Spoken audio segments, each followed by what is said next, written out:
Selamat pagi Bapak Ibu Saudara. Puji Tuhan, semuanya baik? Tuhan selalu pelihara, selalu sertai kita. Semuanya baik-baik saja. Amin.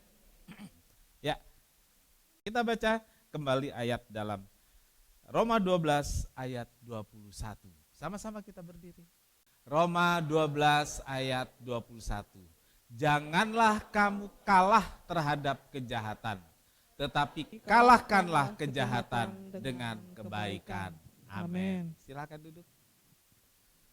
Berbahagialah setiap orang yang telah membaca, mendengar dan melakukan firman Tuhan. Tuhan Yesus memberkati. Hati yang mengampuni. Iya, saudaraku. Hati yang mengampuni ini hal yang mudah diucapkan ya, mengampuni. Tapi satu hal yang sulit dilakukan. Lebih dulu kita baca ayat 1 Samuel 24 ayat 12 sampai 13. Saya akan bacakan. Perhatikan baik-baik. Lihatlah dahulu ayahku. Siapa yang dimaksud ayahku? Saul. Ya. Lihatlah dahulu ayahku. Lihatlah, kiranya punca jubahmu dalam tanganku ini. Sebab dari kenyataan bahwa aku memotong punca jubahnya dengan tidak membunuh engkau. Dapatlah kau ketahui dan kau lihat bahwa tanganku bersih daripada kejahatan dan pengkhianatan. Dan bahwa aku tidak berbuat dosa terhadap engkau walaupun engkau ini mengejar-ngejar aku untuk mencabut nyawaku. Tuhan kiranya menjadi hakim di antara aku dan engkau. Tuhan kiranya membalaskan aku kepadamu, tetapi tanganku tidak akan memukul engkau. Bapak Ibu Saudara, ini satu peristiwa yang sebenarnya ada lucunya, gitu ya, ada uniknya. Jadi hubungan keduanya ini memang unik, tapi khusus untuk kasus ini ada lucunya. Minggu lalu saya tidak sentuh ini, saya tidak ceritakan. Lalu Pastor Gisel mengingatkan biar tahu jemaat bahwa apa yang terjadi sebenarnya, gitu ya. Jadi saudaraku, Daud ini dikejar-kejar oleh Saul. Apa kalimat yang kita baca tadi untuk diapakan? Dicabut nyawanya, dibunuh. Ya. Dan Daud tahu itu, makanya dia lari. Ternyata Daud juga punya pasukan kecil, gitu. Dia punya pasukan kecil yang melindungi dia. Karena dia menantu raja. Ya, dalam posisi ini ada yang pro raja, ada yang pro menantu. Karena dalam peperangan ternyata si menantu ini lebih sukses, lebih berhasil. Sampai dikatakan, ini yang membuat iri hati Saul, Saul mengalahkan beribu-ribu, tetapi Saul berlaksa-laksa, berpuluh-puluh ribu. Nah, satu saat di satu padang gurun namanya En-Gedi, tempat yang terbuka, tetapi di situ, di samping situ ada gua-gua tempat. Biasanya gembala-gembala kalau hujan dia berteduh di sana atau bermalam juga di sana. Nah, karena kelelahan, Daud sembunyi di dalam gua. Kalau Alkitab katakan dia sembunyi di tempat bagian yang paling dalam. Jadi gua tuh kayak lorong di gelap begitu, dia sembunyi di tempat yang paling dalam supaya nggak ketahuan Saul. Nah, kemudian saudaraku, Saul yang mengejar ini juga capek, bukan cuma capek. Alkitab menulis Saul pengen buang hajat. Lalu saya cek di terjemahan yang paling baru, saya pikir mau ditulis BAB, ternyata enggak, saudaraku. Ternyata tetap ditulis buang hajat, itu bahasa yang mungkin halus ya. Kalau di medis sebutannya BAB gitu ya. BAB. Asik banget rupanya dia, atau memang sedang sakit perut, dia konsentrasi penuh. Sebenarnya saudaraku, Daud ini di dalam sana udah deg-degan, kalau gua ketahuan gua pasti dibunuh. Tapi dia lihat Saul benar-benar konsentrasi. Mungkin dia menghadap ke depan sana, gitu.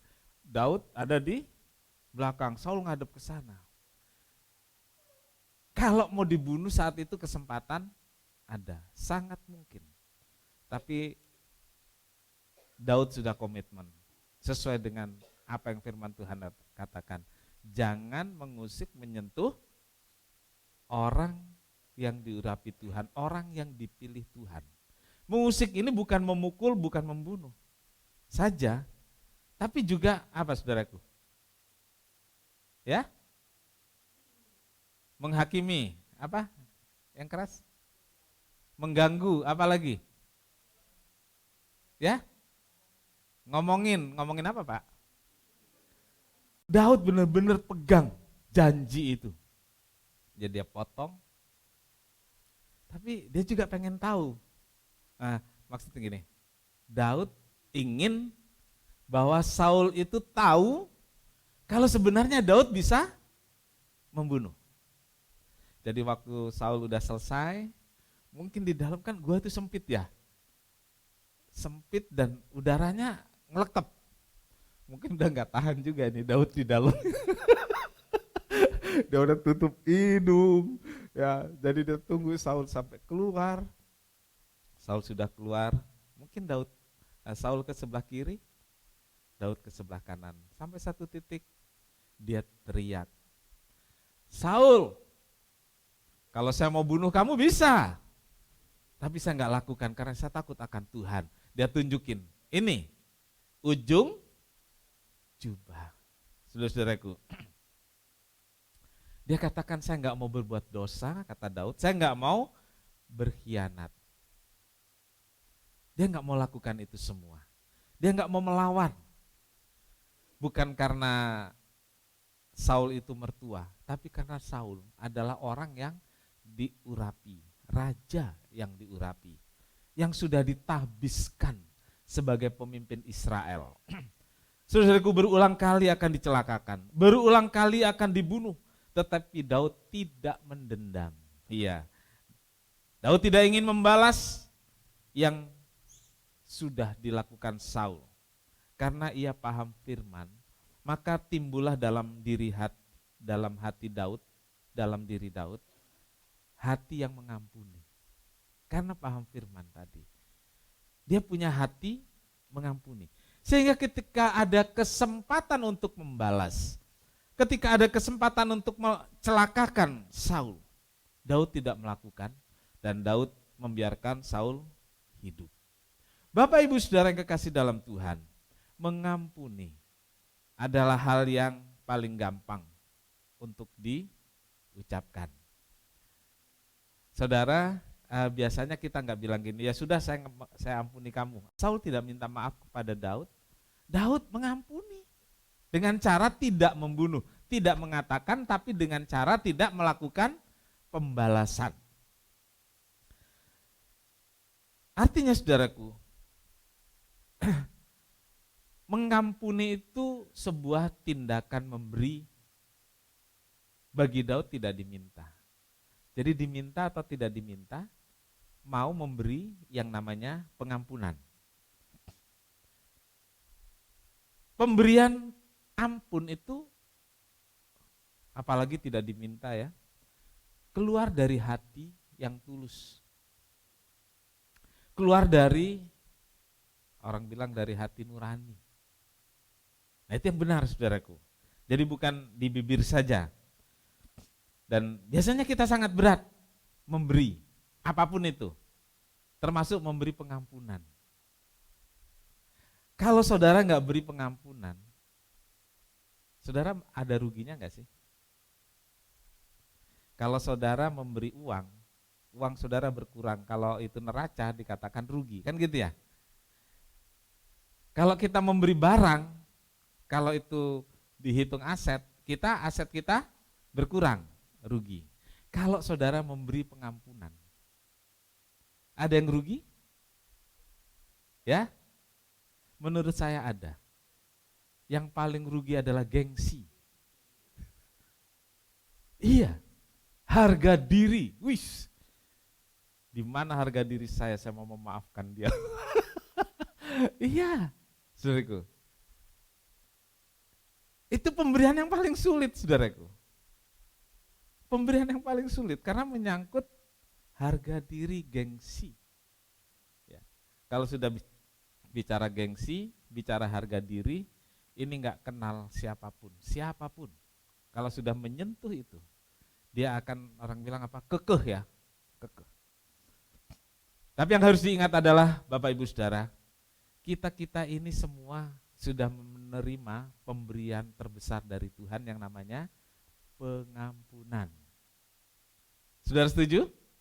Kita semua sudah menerima pemberian terbesar dari Tuhan, yaitu pengampunan.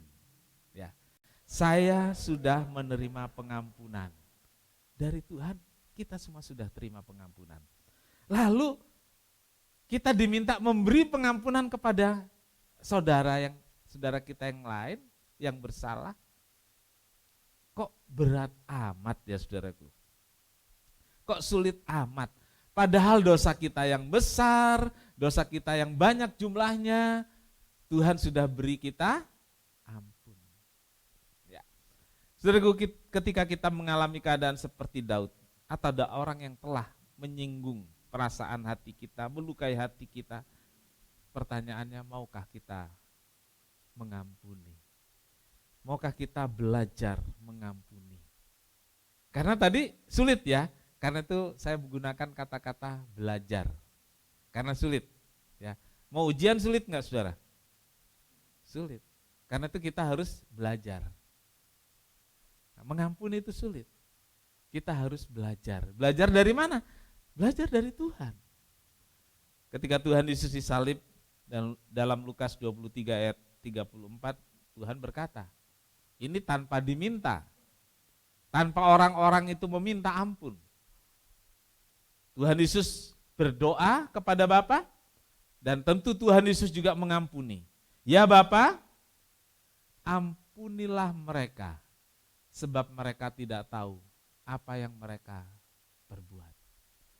Dan mereka membuang undi untuk membagikan pakaiannya. Bapak Ibu Saudara, Tuhan Yesus memberi contoh nyata tentang mengampuni. Ada orang yang menyalibkan dia.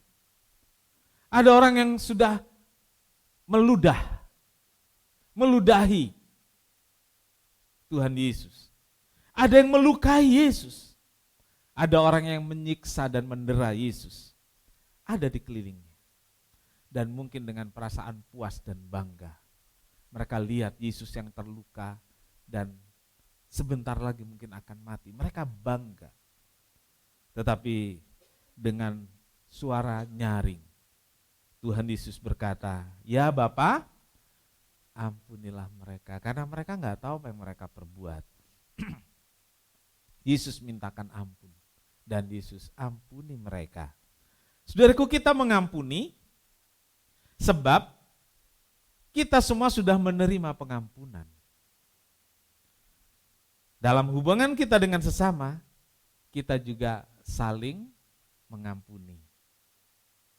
Ini kayak lingkaran begitu saudaraku. Tuhan mengampuni kita, lalu kita mengampuni orang lain. Lalu kita mendapat ampun lagi dari Tuhan. Terus begitu saudaraku. Jadi Tuhan kasih kita lebih dulu pengampunan. Saudaraku, relakan saudaraku hati yang luka, hati yang tersakiti. Kalau ada seorang datang minta ampun. Gak ada ruginya kok. Saya bilang kalau uang saudara ditipu, saudara rugi kan gitu ya. Kalau aset saudara diambil orang, saudara rugi. Kalau orang minta ampun dan saudara harus beri, apa yang rugi saudaraku? Ya tadi ya, gengsi, harga diri. Tapi apa artinya gengsi dan harga diri? Saudaraku, saya ingin katakan pada saudara, kalau kita pelit dengan memberi ampun, kita akan pelit dengan harta dan kekayaan kita untuk orang lain. Cek itu dalam hidup saudara. Kalau kita tidak mau memberi ampun kepada orang lain, kita sulit memberi harta kita, uang kita. Ya, puji Tuhan. Dalam Lukas itu dikatakan, hendaklah engkau murah hati seperti Bapamu di sorga murah hati. Nah, murah hati itu apa sih saudaraku? Memberi, betul? Kalau dilihat konteksnya bukan memberi barang, bukan memberi uang, memberi ampun, saudaraku. Kan bicara tentang pengampunan, hendaklah engkau murah hati. Ya. Jadi saudaraku, ketika kita bermurah hati, mau memberi pengampunan, maka damai sejahtera Allah ada dalam hidup kita. Amin. Coba saudara yang masih nyimpen kekesalan terhadap orang lain, ada damai sejahtera? Ada sukacita? Enggak, saudaraku. Kalau kita memberi ampun, saudaraku, kita menerima yang lebih besar, yaitu sukacita dan damai sejahtera. Amin. Rela beri ampun? Kalau ada yang bersalah pada saudara, mau? Masalahnya sekarang ada yang mau memberi ampun, tapi adakah yang mau minta ampun? Maksud saya kalau ada orang, atau kalau saudara maksudnya, kalau kita, ya saya juga bersalah pada orang, jangan sombong lah. Kalau salah ya sudah salah gitu ya, minta ampun, minta maaf, gitu. Kenapa orang nggak mau minta maaf? Kembali tadi, ada gengsi dan harga diri. Ya. Ada gengsi dan harga diri. Orang nggak mau minta maaf. Nah, saudaraku, jika ada di antara kita yang merasa telah melukai, menyakiti hati orang, kesempatannya hari ini kita rendahkan diri. Ya, mintalah maaf. Ya, mintalah maaf. Nanti saudara akan mendapatkan damai sejahtera dari Tuhan. Amin. Haleluya. Pertanyaannya, kalau orang itu nggak mau memaafkan bagaimana? Ya, itu bukan urusan kita, itu urusan dia dengan Tuhan. Doakan dia supaya dia bermurah hati untuk memberi ampun. Ya, yang keempat, pengendalian diri. Bapak Ibu Saudara, jika menuruti emosi dan keinginan untuk membalas, kemudian kesempatannya datang dan sangat terbuka ada di depan mata, siapa yang bisa menahan diri? Siapa yang bisa mengendalikan diri untuk tidak membalas? Semuanya ada, loh, saudaraku. Kalau itu ada di diri saya, sangat mungkin saya terdorong untuk segera melakukan yang umum orang lain lakukan. Iya, terdorong. Nah, masalahnya terdorong kan, emosi kan? Tetapi belajar dari Daud bisa mengendalikan diri. Jadi jangan terdorong oleh emosi. Kendalikan, kontrol emosi itu. Sehingga kita tidak mengambil kesempatan untuk membalas kejahatan itu dengan kejahatan. Nah, Daud dia berusaha mengendalikan diri, dia berusaha mengontrol emosinya sehingga ia tidak melakukan hal yang bodoh. Daud sering mengatakan tidak melakukan yang jahat terhadap Tuhan. Bahkan ada 2 kali, ya, ada 2 kali kesempatan dan itu benar-benar terbuka di depan mata. Tetapi Daud tidak melakukan apa-apa kepada Saul. Dan dengan cara Daud membiarkan Saul hidup. Nah, saudaraku, kita belajar mengendalikan diri, mengendalikan emosi. Kadang-kadang bisa, kadang-kadang nggak bisa. Atau kadang-kadang nggak bisa, kadang-kadang lebih nggak bisa. Iya, apalagi kalau udah keselnya disimpan. Kan gitu ya, terus meledak. Saya pernah, saudara juga pernah. Tapi pagi hari ini kita belajar untuk mengendalikan diri dan mengontrol emosi. Nah, Dalam 2 Tesalonika 3 ayat 13 sampai 15 kita baca demikian firman Tuhan. Dan kamu saudara-saudara, janganlah jemu-jemu berbuat apa yang baik. Jika ada orang yang tidak mau mendengarkan apa yang kami katakan dalam surat ini, tandailah dia dan jangan bergaul dengan dia supaya ia menjadi malu. Tetapi janganlah anggap dia sebagai musuh, tetapi tegurlah dia sebagai seorang saudara. Ya, tegurlah dia sebagai seorang saudara. Jangan anggap sebagai musuh. Saudara-saudara, Paulus memberi nasihat tentang beberapa hal kepada jemaat di Tesalonika terkait dengan kedatangan Tuhan yang kedua kali.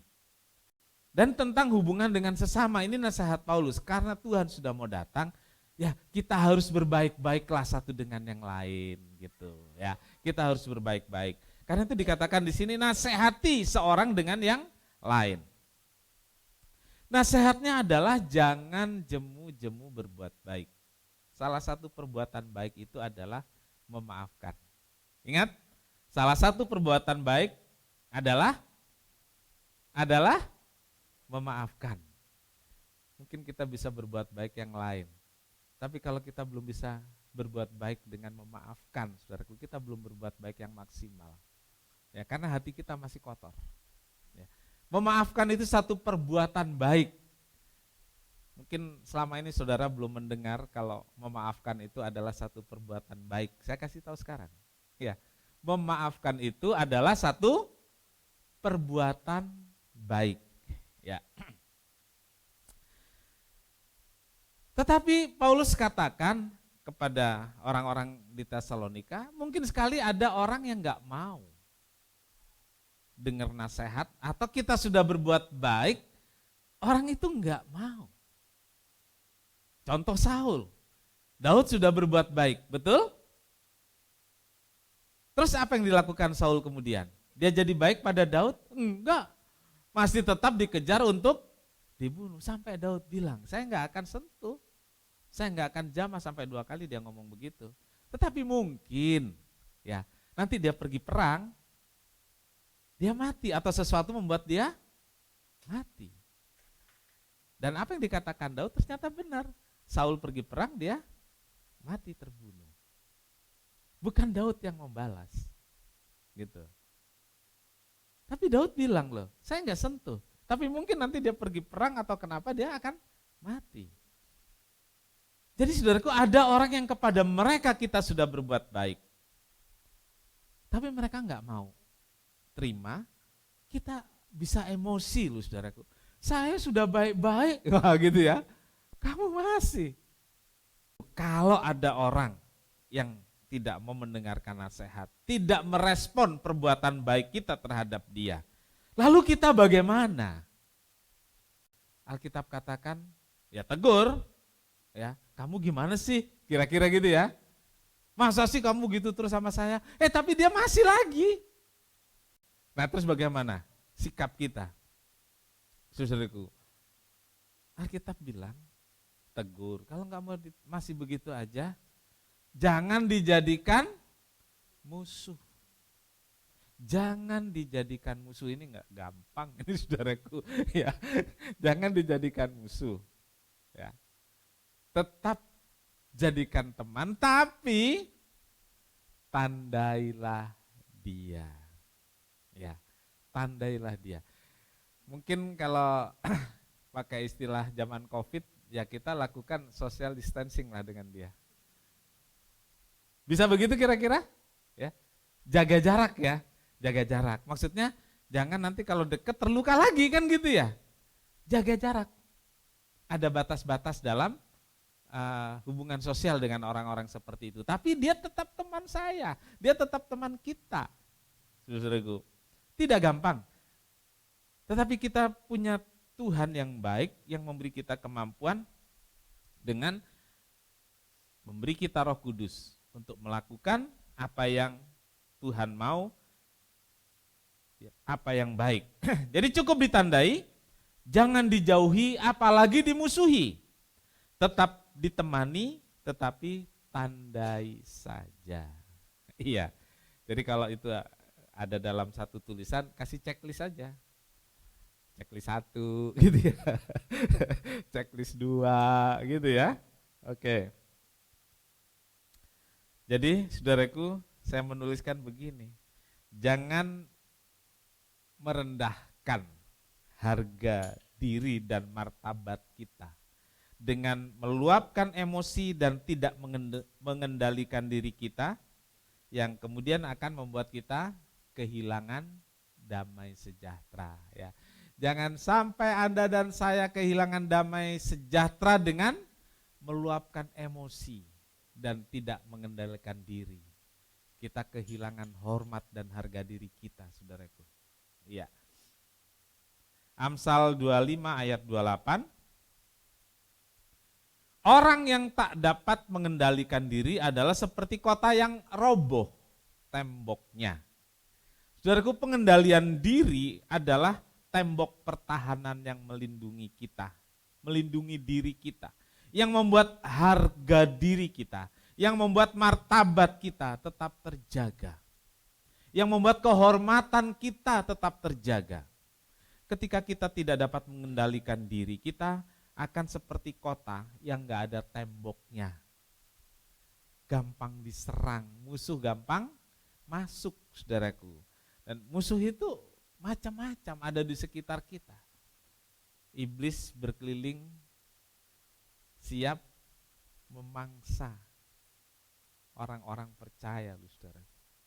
Ya. Jadi kita harus tetap punya tembok. Apa tembok itu? Pengendalian diri. Ya, pengendalian diri. Puji Tuhan. Yang terakhir kelima, membalas kejahatan dengan kebaikan. Yang dilakukan Daud bukan hanya membiarkan Saul hidup saja, enggak, saudara, enggak berhenti di situ. Tetapi dia mau mengabulkan permintaan Saul. Udah menyakiti, udah mau membunuh. Tapi satu kali Saul minta, saudaraku. Ada satu permintaan. Permintaannya apa itu? Untuk menjaga, melindungi anak-anak dan keturunannya. Saudara-saudaraku, coba bayangkan, saudaraku. Ketika Daud bilang ini loh, ujung jubahmu. Saul teriak, suara engkaukah anakku? Gitu. Karena suara itu kan khas ya. Daud menjawab, ya, saya.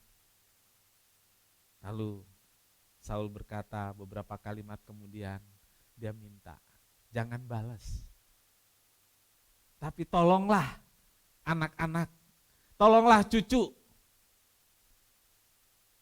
Saudara-saudaraku, jagalah mereka, lindungi mereka. Kalau itu terjadi pada kita, bisa saudara? Gak bisa. Ngelihat muka anaknya, ngelihat muka cucunya langsung merah gitu. Ini bapakmu. Ya, kira-kira begitu ya. Ingat kejahatan, ingat kenakalan, ingat berbagai perbuatan yang dilakukan oleh orang tuanya. Saudaraku, tetapi dalam 2 Samuel 9 ayat 1 sampai 7. Saya tidak bacakan semua, tapi ini isi permintaan dari Saul yang dipenuhi oleh Daud. Saudaraku, Daud bertanya ayat 1 dari Samuel 2 ayat 9, pasal 9. Berkatalah Daud, masih adakah orang yang tinggal dari keluarga Saul? Maka aku akan menunjukkan kasihku kepadanya oleh karena Yonatan. Yonatan itu anaknya Daud, anaknya Saul. Adapun keluarga Saul mempunyai seorang hamba yang bernama Ziba. Ia dipanggil menghadap Daud, lalu raja bertanya, engkaukah Ziba? Jawabnya, hamba tuanku. Kemudian berkatalah raja, tidak adakah lagi orang yang tinggal dari keluarga Saul? Aku hendak menunjukkan, perhatikan ini saudaraku, aku hendak menunjukkan kepadanya kasih yang dari Allah. Ini Saul sudah meninggal, saudaraku. Saul sudah meninggal. Dan ini Daud ingat permintaan Saul. Dia bilang, masih adakah keluarga Saul? Aku akan menunjukkan kasih yang dari Allah. Lalu Siba menjawab, masih ada seorang anak laki-laki Yonatan yang cacat kakinya. Dan saudaraku, namanya Mephiboset. Ini cucu Saul. Kakinya cacat dan tinggal di rumah satu keluarga. Numpang hidup di keluarga Makhir bin Amiel di satu kampung namanya Lodebar. Cucu raja ini saudaraku ya. Sampai nggak punya tempat, numpang di rumah seorang yang bernama Makir. Dan Daud kemudian meminta meminta Siba yang dulu menjadi pegawai kerajaan, jadi hamba Saul, bawalah dia ke sini. Nah, saudaraku, saya akan bacakan apa yang dilakukan Daud. Kemudian Mephiboset bin Yonatan bin Saul masuk menghadap Daud, ia sujud dan menyembah. Kata Daud, Mephiboset, jawabnya, inilah hamba tuanku.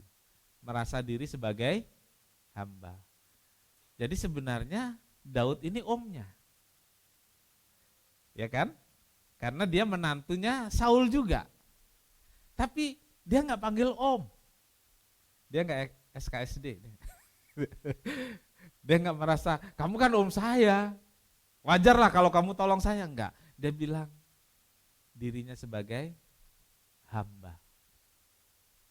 Lalu saudaraku, saya ingin saudara memahami ceritanya ini dulu. Daud kemudian berkata, jangan takut. Sebab aku pasti akan menunjukkan kasihku kepadamu.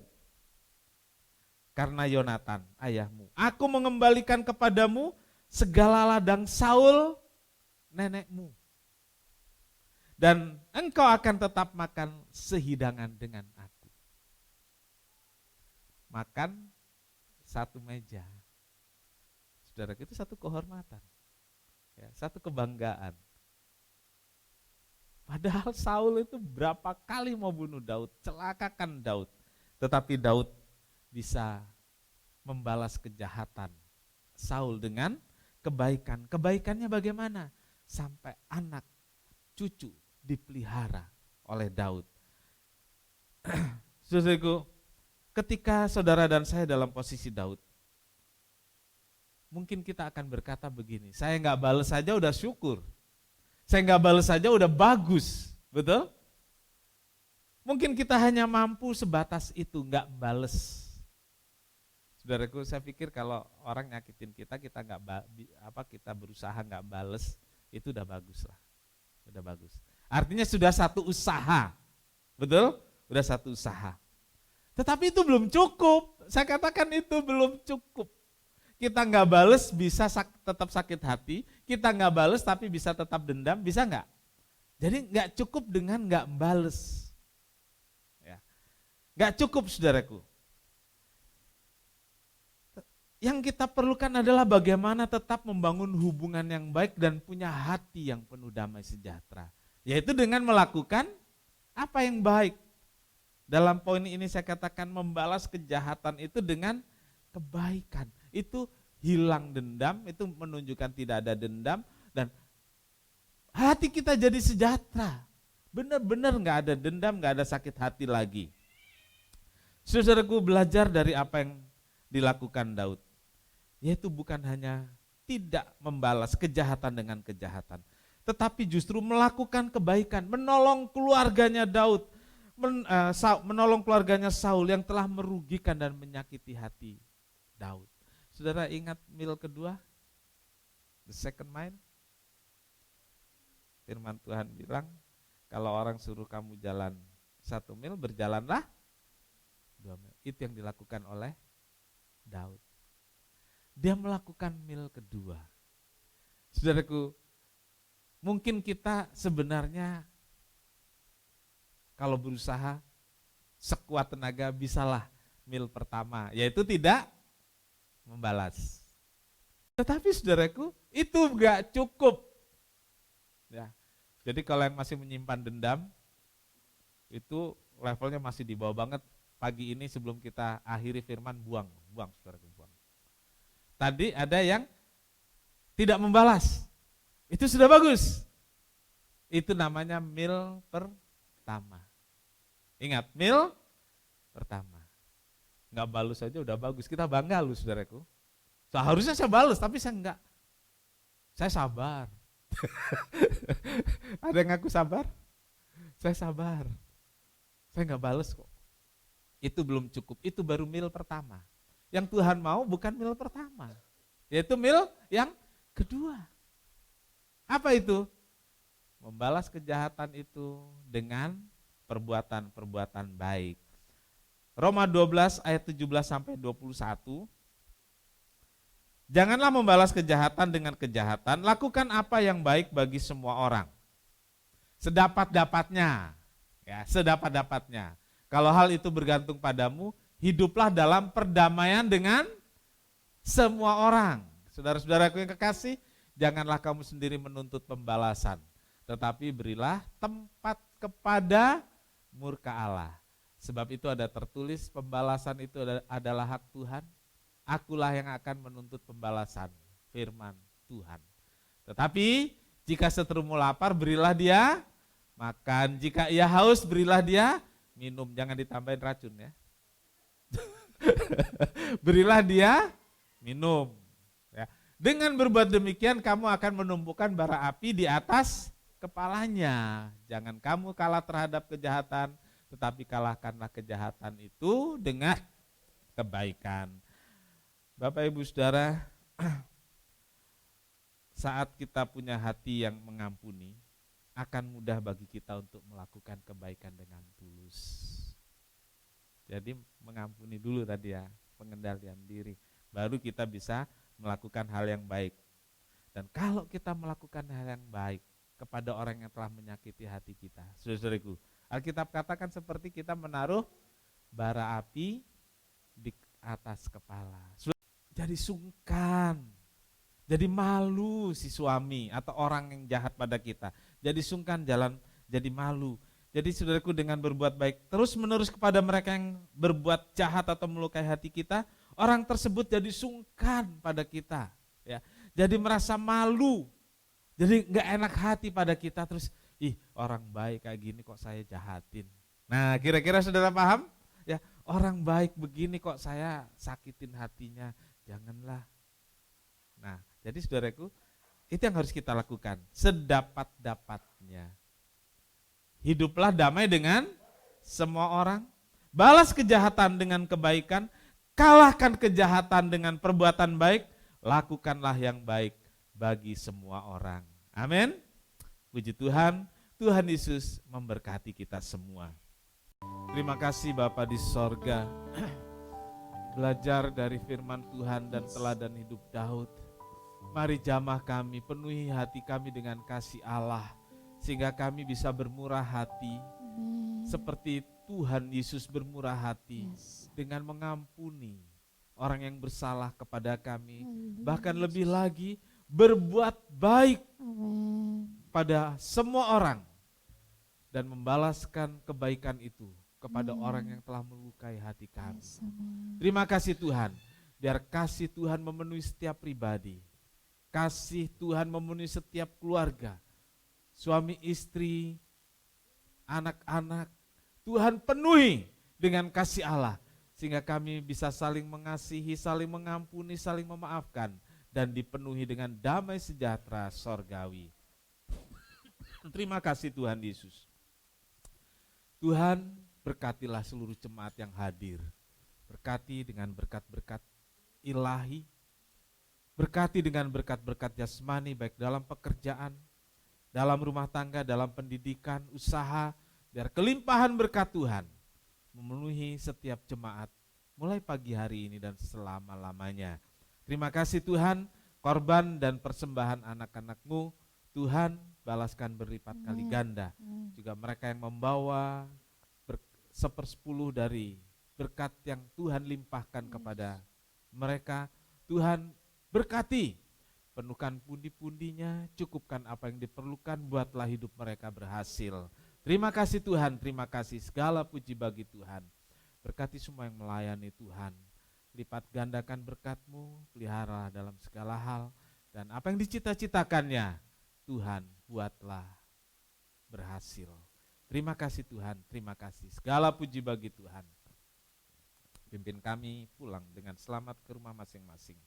Tuhan memberkati engkau dan melindungi engkau. Tuhan menyinari engkau dengan wajahnya dan memberi engkau damai sejahtera. Tuhan menghadapkan wajahnya kepadamu dan memberi engkau damai sejahtera. Saudara-saudara yang kekasih, terimalah berkat dan damai sorgawi dari Allah Bapa, kasih karunia dari Tuhan Yesus serta persekutuan Roh Kudus serta kita semua sekarang sampai selamanya. Ini doa kami Tuhan yang kami alaskan dalam satu nama, yaitu di dalam nama Tuhan Yesus Kristus Juru Selamat dan Penebus kami berdoa. Bapa kami yang di sorga, dikuduskanlah namamu, datanglah kerajaan-Mu, jadilah kehendak-Mu di bumi seperti di sorga. Berikanlah kami pada hari ini makanan kami yang secukupnya, dan ampunilah kami akan kesalahan kami, seperti kami juga mengampuni orang yang bersalah kepada kami. Dan janganlah membawa kami ke dalam pencobaan, tetapi lepaskanlah kami daripada yang jahat. Karena Engkaulah yang punya kerajaan dan kuasa dan kemuliaan sampai selama-lamanya. Amin.